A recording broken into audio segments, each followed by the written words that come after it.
أعوذ بالله من الشيطان الرجيم. بسم الله الرحمن الرحيم. فلعلك باخع نفسك على آثارهم إن لم يؤمنوا بهذا الحديث أسفا إنا جعلنا ما على الأرض زينة لها لنبلوهم أيهم أحسن عملا وإنا لجاعلون ما عليها صعيدا جرزا.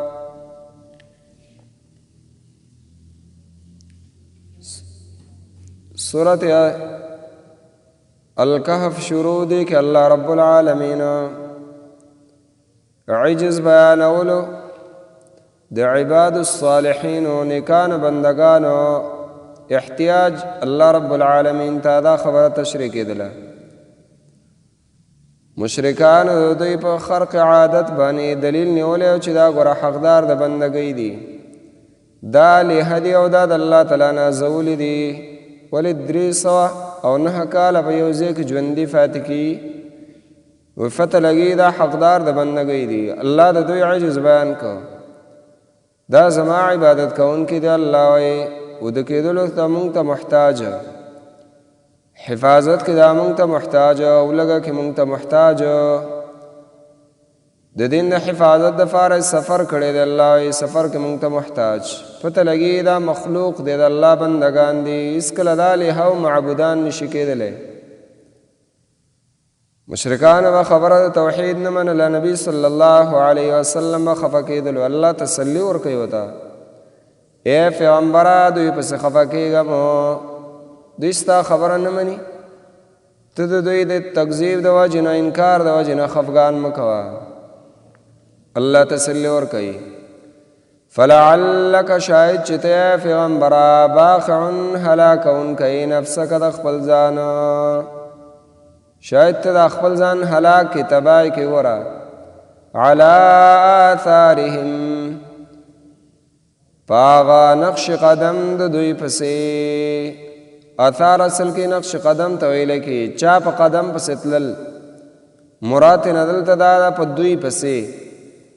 یعنی پیغمبر دوی ستا خبره نه مني او توحید نه قبلوي، نو ته دا خپل ځان هلاک علی آثارهم په دوی پسې.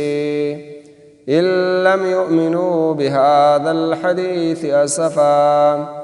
کچری ایمان نه راوړي دوی بهذا الحدیث په دې خبره باندې چې قرآن دی، اسفا د وجې د غم نه،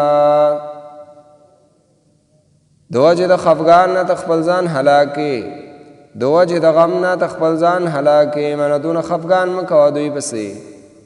ستا ذمهواري دا ده چې ته صرف د الله تعالی کتاب بیان کا، دا خلک ایمان ته راوبله، که مني ودې مني او که نه مني نه دې مني.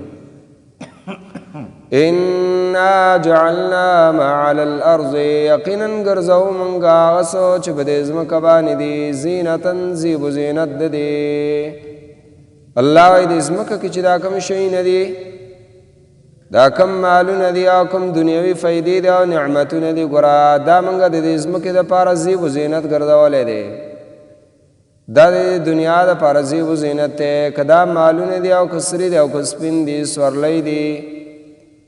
فصلونه دي او باغونه دي نور نعمتونه، دا صرف د دنیا زیب و زینت دی بس.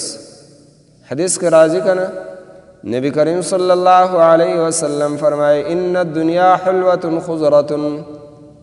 دا دنیا چې دا وای دا حلوتن، دا په خوند کې او ذایقه کې خوږه ده، خضرتن او شنه ده. انسان نظر چې پې لګي بس انسان په دې باندې خوشحالیږي،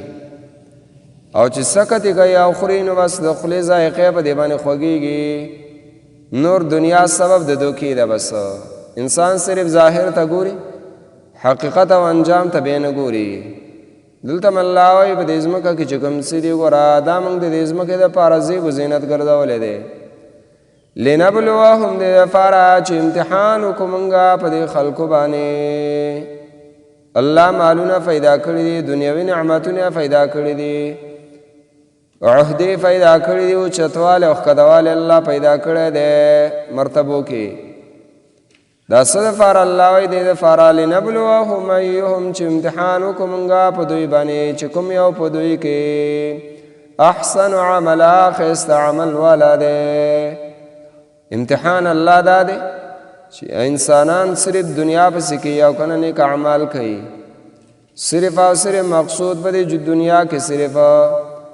دنیا مال ګڼي او که نه د آخرت دپاره تیاری کوي نیک اعمال کوي بس دا د الله امتحان دی بس اوس الله د دنیا حقیقت مونږ او تاسو ته بیانوي چې دنیا حقیقت څه شی دی وَإِنَّا لَجَاعِلُونَ یقینا خامخا مونږه ګرځونکي یو ما هغه څه لره علیها چې په دې ځمکه باندې دي صعیدا یو هموار میدان جرزن بالکل صفا الله وایي دا څومره اموال چې تاسو وینئ دنیوي نعمتونه او فایدې وینئ زیب و زینت د ځمکې نه دې لره مونږه ګرځونکي یو صعیدا میدان جرزن صفا او همواره دا هر څه به بلکل دې ځمکې سره هموار شي بس د دې ټولې دنیا نه به الله رب العالمین یو میدان جوړ کړي بلکل صفا میدان به بل ځای کې راځي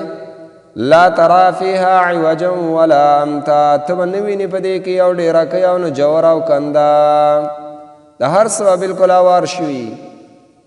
دا څومره اموال چې دی او څومره نعمتونه چې دی دا الله رب العالمین ټول هموار کې بلکل یو میدان به د دې نه جوړ شي نو الله وایي دا هر څه ګوره پاتې کېدونکي دي صرف دغه یو عمل له دا به تا سره ځي آخرت ته نو ستا خوښه ده که دنیا پسې کې او که نه د نیک عمل طلبګار جوړېږي په دنیا کې